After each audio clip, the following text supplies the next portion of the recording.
Welcome to 40 Below Zero, an international podcast about life with invisible illnesses, hosted by two guys living with multiple sclerosis. Coming to you from the Keystone State of Pennsylvania, I'm your co-host Nix, and with me on this ride is Terry, a Londoner who calls Ontario home. We're so happy you're here with us as we continue to try and normalize a life that is anything but. So let's get into it. What's up, Warriors? Welcome back to another show. Always glad to see you here. If I could see you from my side of the screen. Terry, how are you today? I'm good, man. How are you doing? I'm good. It was a pretty low-key week. The weather's doing wonky things, so I'm responding in kind. Not walking great, these days, but brighter days ahead. Things will pick up. No worries. Yeah. Um, uh, did you have that meeting with your board yet? We talked last episode about No, no. no, not It's yet. it's actually the meeting's happening in 1 week, the actual annual board meeting. So Okay. All right. yeah, yeah. And what else? It's humid here today, like crazy humid. Yeah. And I'm going to Ottawa next week. Ottawa. Hmm. What's in Ottawa? Tanya and Gerald. Oh, very cool. So Going to see some friends. Nice. yeah, yeah. They came Definitely here 2 years ago, so it's about time I go visit some people, get out of my comfort zone, you very know? cool. And are you driving, taking a train? How you going? We're gonna drive, so I think it's about 6 hours, Ooh. 6 to 7 hours. Yeah.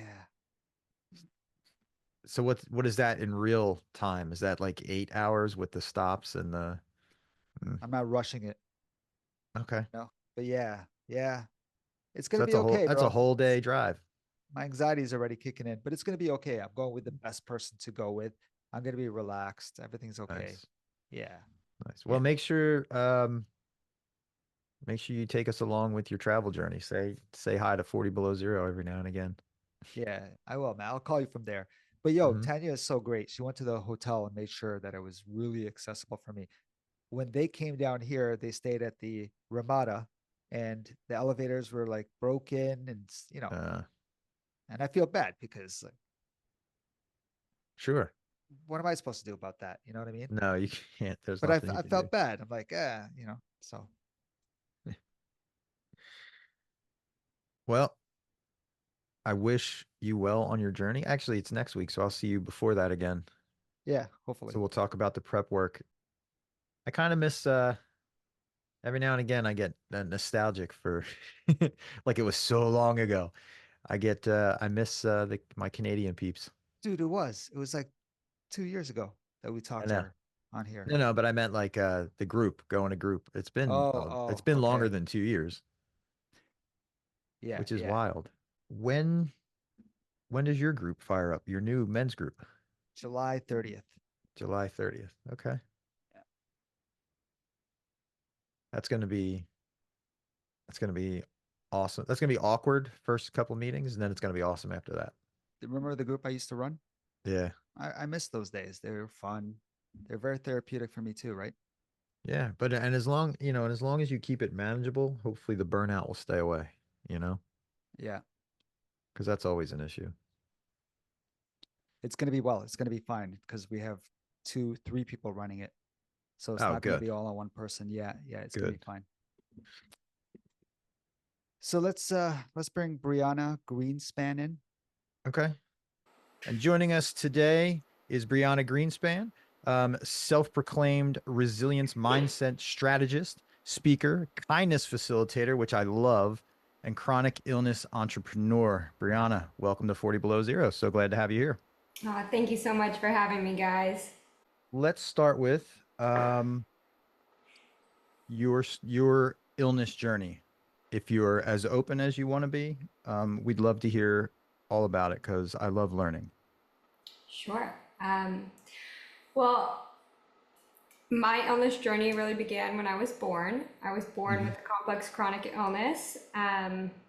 And as a result, I never stopped crying until I could talk. By the time I could talk, it was constantly like this complaint and this complaint that led to specialist after specialist.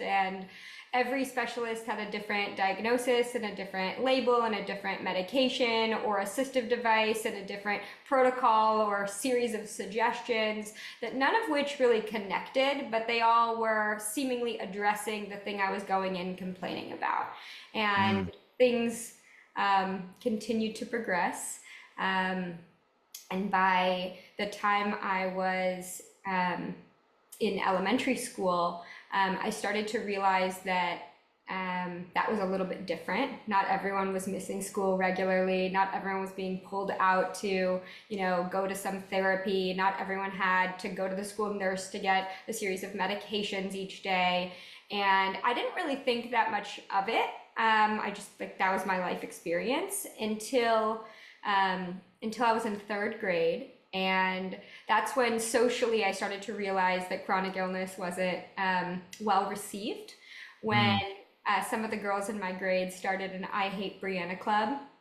Whoa. Saying like sick was gross, not like my genetic illness was contagious or anything, but children are confusing and cruel. And Sure.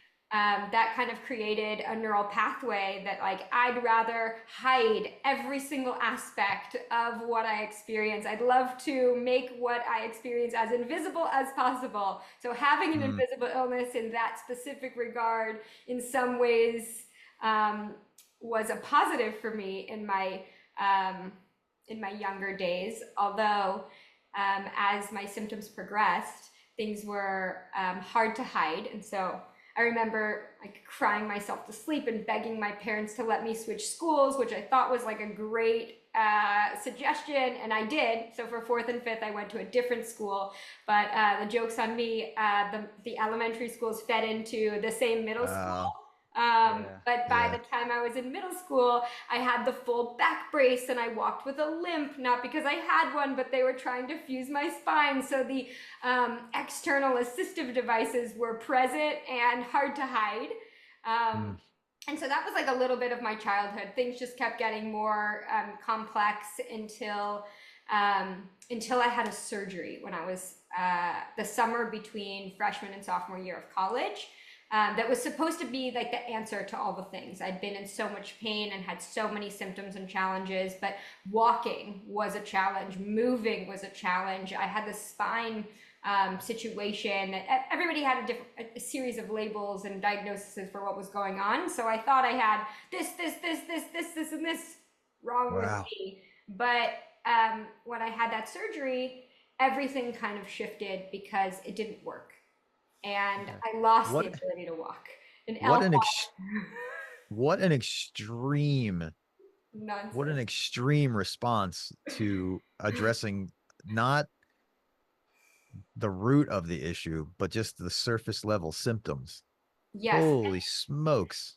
And at the time, we really thought we were addressing the root of each issue, because they would say, you have spondylolisthesis and you need to have this fusion surgery. You have this thing and you need this thing. You have, this foot situation. You need these orthotics. So every small or large suggestion was really rooted in supposedly addressing the root issue. But I later learned through my diagnostic journey that was not necessarily an ideal course of action. Wow.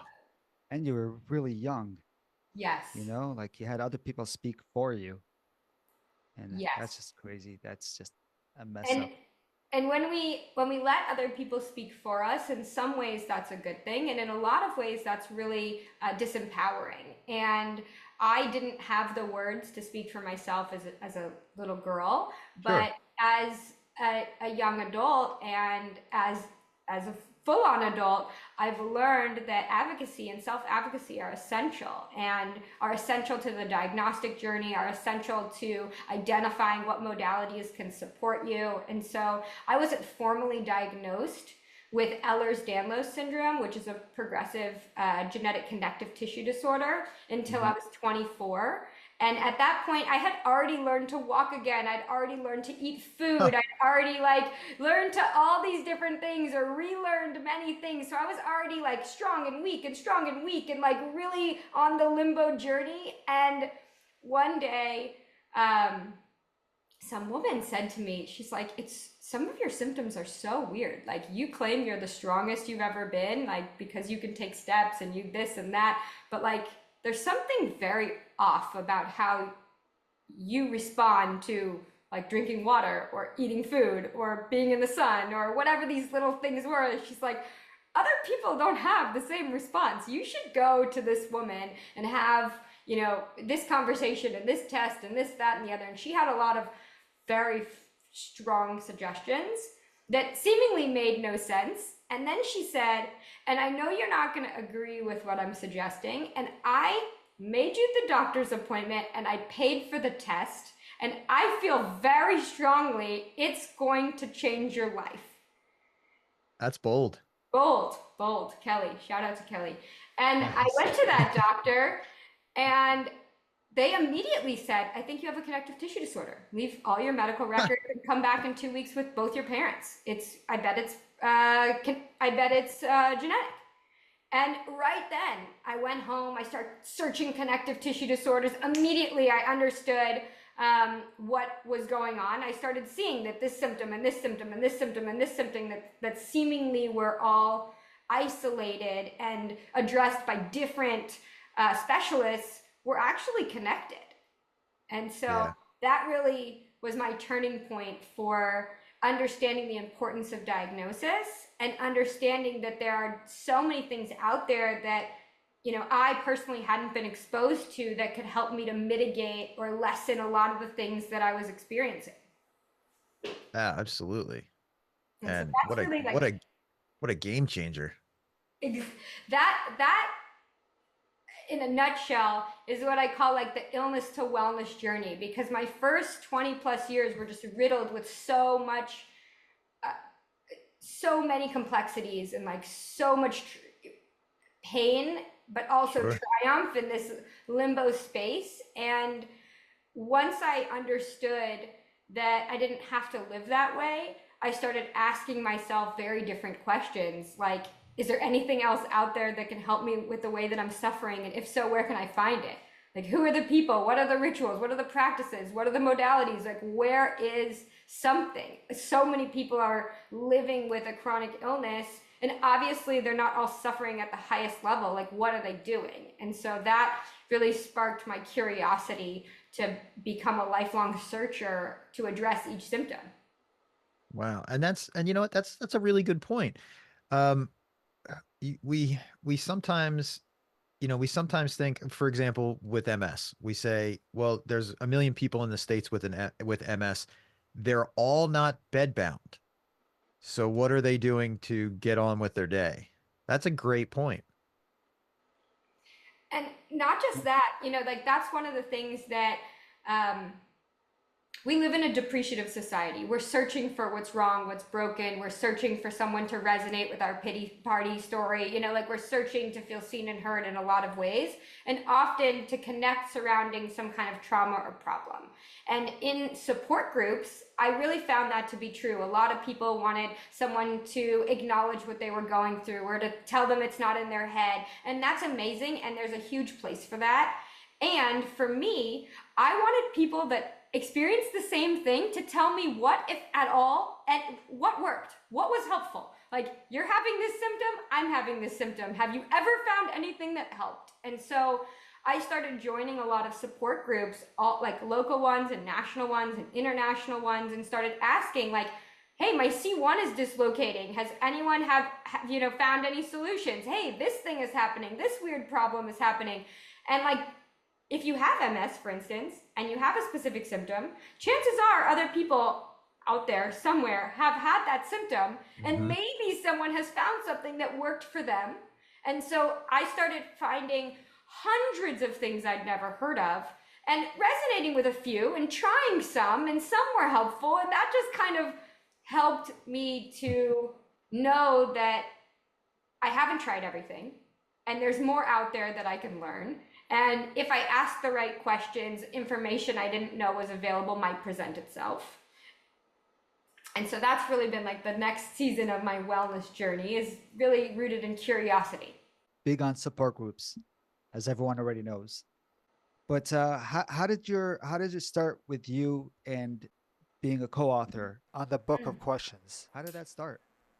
Um, well, to talk about that, I'm going to talk about being an author or co-author in general. Okay. So once I realized that there was so much that I didn't know about my own experience and that there was so much that I could continuously learn, I started really reflecting on what I had learned about how to address symptoms or emotional regulation or how to connect with doctors or other patients or really how to support myself in challenges. And families started asking me to mentor kids and teens with chronic and terminal illnesses, similar situations or, illness adjacent to mine. And so in my 20s, I mentored a lot of kids, and I learned that I actually wasn't unique in having this narrative that everything was wrong about me.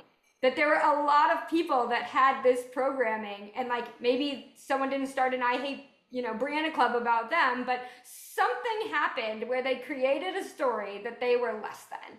And that really triggered me to start learning about neuroscience and the power of language and the way that we talk to ourselves and how that affects the actions that we take. And so I partnered with a brand called The Miracle Morning and wrote The Miracle Morning Art of Affirmations, which is a neuroscience, we disguised it as a neuroscience coloring book, or like a neuroscience activity journal to help you shift your subconscious programming.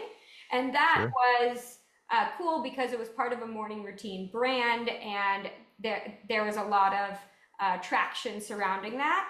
And then I started making growth mindset activity journals and started a brand called Everything is Right About You.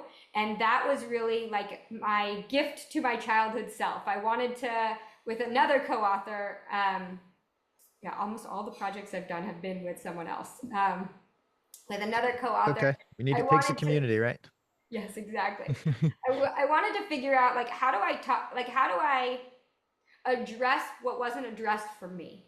And it wasn't the teacher, the mentor, the friend, the parent, or anyone else that said like you're enough that made me believe that in third grade.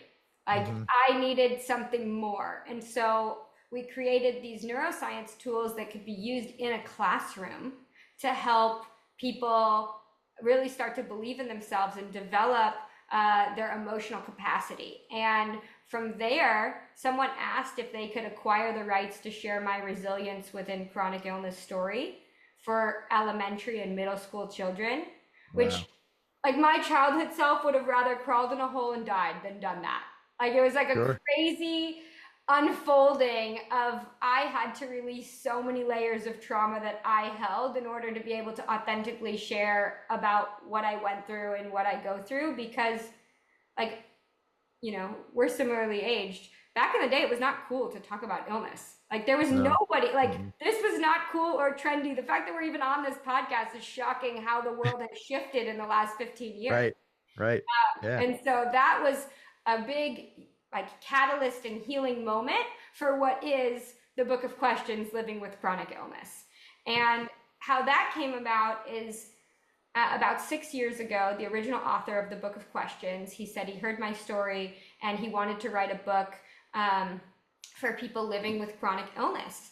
And I said, I've used intentional questions as a vehicle to help me find meaning and purpose in my lived suffering and to also create psychological safety from within. If we were to create a tool, I would want a tool that could help others create internal psychological safety, because most of us build a wall where there could be a bridge when we don't feel safe or when we don't feel like someone else is a safe space. And oh yeah, absolutely. What I've learned is like no one can be a safe space for you if you don't have a safe space for yourself first. Amen. And amen to that. But like, what do? Like you send someone to therapy, you give them medication. Like what is the recipe for finding internal psychological safety? And it's really a consistent self-reflection practice. It's creating new neural pathways. It's, and so this book is like the long time coming of inviting individuals to see and hear themselves for the first time, to find meaning in their experience, to understand what they value and what they care about, and for no matter what the answer to be, for that to be right, because we all have our own unique answers, and those unique answers shift as we're in different seasons. So there's no right or wrong, but that's really how the book came about. And it's been an ongoing evolution because my co-author asked me to be as vulnerable and raw as I could ever possibly be in the intro. And I thought I did a good job. And I was, They I are was wonderful. really proud, and it was like nicely polished, and he's famous and I'm not. And so like I was really trying to impress him, and I did the best I could. And in October, he said, Brianna, the intro doesn't encapsulate what you've been through, what you go through, or make anyone who's suffering at a high level understand that questions can be a vehicle to change the trajectory of their lives. I want you to redo the whole thing. Oh, it's good, but I hate it. Exactly what happened. True story. And we rewrote the intro to be as vulnerable as I possibly could, sharing about my first time that I really asked an intentional question. And I'll briefly share. So I had lost the ability to walk after this L5-S1 fusion surgery, and life was just kind of horrible at that point. I was in college. Yeah. I had like a handicap placard. They like golf carted me to class. I was taking tons of medications. It hurt to be able to move. It hurt to breathe. It hurt to go to the bathroom. So like the things that were a given, like breathing, were now a massive struggle. And I said to my parents, like, I've been sick my whole life. It's only gotten progressively worse. Like, if this is it, I don't think I want to live anymore. And sure. And that was really, it was hard to say, but it was definitely hard for them to hear. And that night I was meant to fly home to see the neurosurgeon the next day. So I was like leaving college to go see the neurosurgeon. And I go home and I wake up, it's early in the morning. The appointment is like 3 hours. And I get a phone call from my roommate telling me that my best friend has just OD'd and died. Whoa. Okay. And I was like, what? Is like I was like trying to comprehend what I was hearing, and also preparing to go to this neurosurgeon who hopefully had an answer for me. And so in the next 2 hours, I learned that he had passed away from a prescription painkiller overdose. And I then go to the neurosurgeon, and I tell the neurosurgeon the same thing. It hurts to breathe, it hurts to move, you know, I'm really struggling. And he prescribes me the same medication that my friend passed from. Ooh. And this was it. This was like, I found my voice at the doctor moment. And I just said, like, couldn't these medications kill me? Like, they just killed my friend. And he said, you know, you're suffering at this high level. Like, we don't know what to do with you. This is the best suggestion we have. And that's really where that first intentional question, is there anything else out there that can help me with the way that I'm suffering? And if so, where can I find it? That question was screaming in my mind, and it's been the guiding force ever since that day. And so I shared a version of that story as the opener of this book, and really explained how questions have allowed me to meet different people, find different modalities, learn more things. Like, you know, I've retired my neck brace, my handicap placard. I don't take any Western medication. I don't have any tubes in me.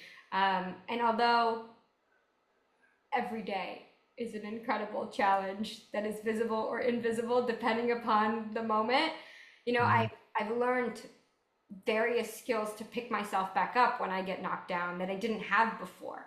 And so let's touch on that. Let's touch on that a little bit. First of all, what an incredible turn a negative into a potential positive. Just taking this horrible thing and saying, you know what, I'm not going to let this sink me. I'm going to actually put it out in reverse out to the world to try to get something back. So kudos for that one. Oh my goodness. Respect, as Terry would say. but I'm still shocked. what I want to touch on a little bit is, and you've hinted, is the different modalities, and now you said you don't take Western medication. So, what Eastern philosophical holistic practices have you incorporated into your daily life that you've found helpful? So many. You know, I believe me, I'm a believer too. So let me it's hear like, what you're you using. know, when I was a kid, I didn't really understand how the modalities that I was introduced to, such as like physical therapy, how Mhm. this was really that helpful. But now, I do physical therapy every day. I do aqua therapy multiple times a day. I'm doing various strength building things regularly, and not just like casually, but targeted ones. Okay, I'm having a wrist issue. Now I'm doing a wrist thing. Okay, I'm like, this is the challenge. Now I'm addressing the challenge. And so I've been able to find a lot of strength building modalities that help me address each targeted symptom that comes up. And then there's so many other things. I'm a big noticer. So if a food causes me to have an immediate or shortly thereafter situation, I'm not going to have that again. If there's something that I know that can eliminate something, I'm going to immediately take that. And so there's certain things that I'll do and in certain orders to address what's coming up. But then there's also things that I didn't really know, like my breath and the importance of hydration and in certain times. So now I have a sequence where I will put things in my environment that I may need that my sick self wouldn't have access to, or wouldn't, like if you know you need something, but it's out of your reach, now you know you need it, but you can't get it.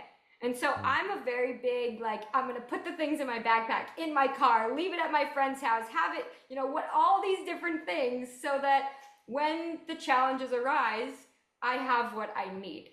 And that has ebbed and flowed through the years of like different like gear that I need or different supports that I need depending upon what symptoms or flares that I'm having. But that overall has been a real gift.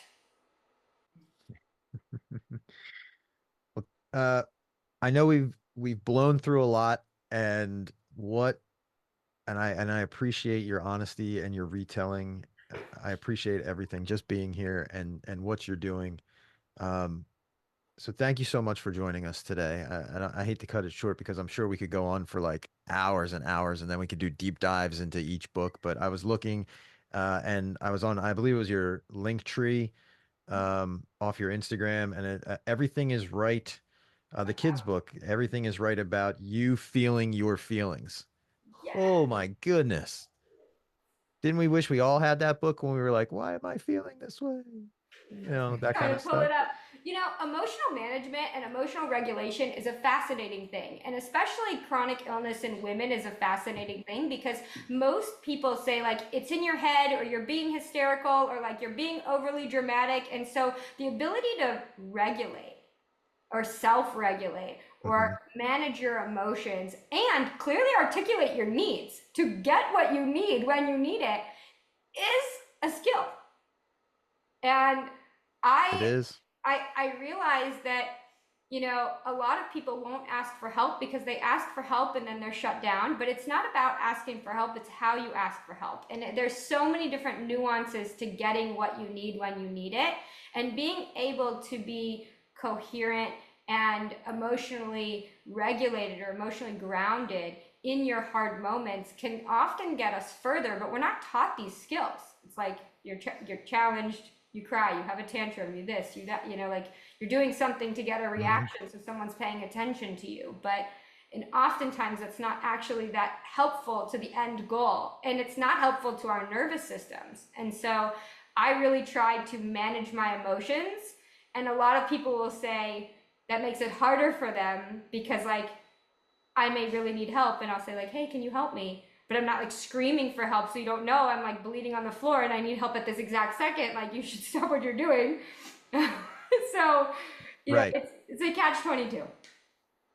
Yeah, and a good example of that is like when you go to the doctor or the hospital and they ask you what's your pain on a scale of 1 to 10. People don't realize it's everybody's 1 to 10 is different. You say the number that you are, not the number you think you fall into. It's very personal. So you're right. You might be saying, I'm not feeling well, but inside what you really mean is everything hurts beyond belief. You know Yes, what I mean? So you're at right. all times.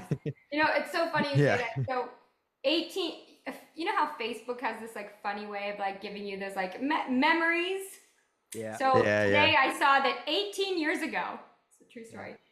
There a chart came up and it said like on a scale of, I'm in the hospital 18 years ago, and it said like on a scale of 1 to 10, and there's like faces, and my friend had taken a Sharpie and he drew a little gun next to 10 like this, and it came up on my Facebook today, and I remember like I remember him saying to the nurse, she asked me like, where are you on a scale of 1 to 10, and he said, is there a different scale? I drew an Right. I drew something, and I just remember like the ways that individuals ask us to explain what we're going through doesn't encapsulate what we're actually going through. That's that's a deep dive episode right there. That's what that is.